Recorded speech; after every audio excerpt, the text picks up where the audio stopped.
শক্তির সবচেয়ে রহস্যময় রূপ দেবী কৌশিকী, যাকে বলা হয় অসুর বিনাশিনী।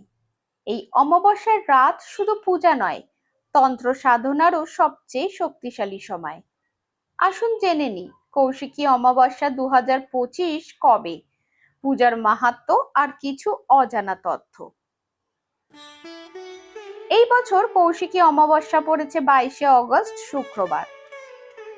22শে অগস্ট সকাল 11টা 55 মিনিটে শুরু আর শেষ 23শে অগস্ট সকাল 11টা 24 মিনিটে। তাই মূল পুজো ও সাধনার সময় 22শে অগস্টের রাত। কৌশিকীর জন্ম।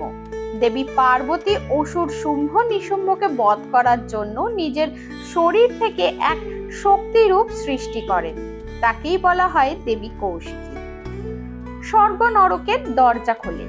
তন্ত্রমতে এই রাতে স্বর্গ ও নরকের দুয়ার একসাথে খোলা থাকে, তাই সাধকেরা মনে করেন এটাই সিদ্ধি অর্জনের শ্রেষ্ঠ সময়। লাল রঙের রহস্য। এই পূজায় লাল ফুল, লাল কাপড়, সিঁদুর অপরিহার্য।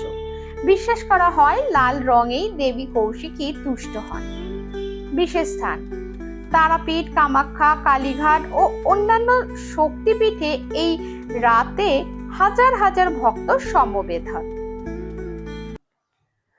পূজা করার নিয়ম: সকালে পবিত্র জলে স্নান, লাল ফুল, লাল কাপড়, সিঁদুর দিয়ে দেবীকে অর্ঘ্য দান।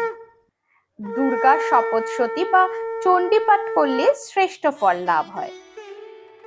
অন্তত জয় মা কৌশিকী নাম জপ করলেই দেবীর কৃপা মেলে। মহিলাদের সিঁদুর, লাল চুড়ি, মিষ্টি দান করলে অতি শুভ ফল লাভ হয়।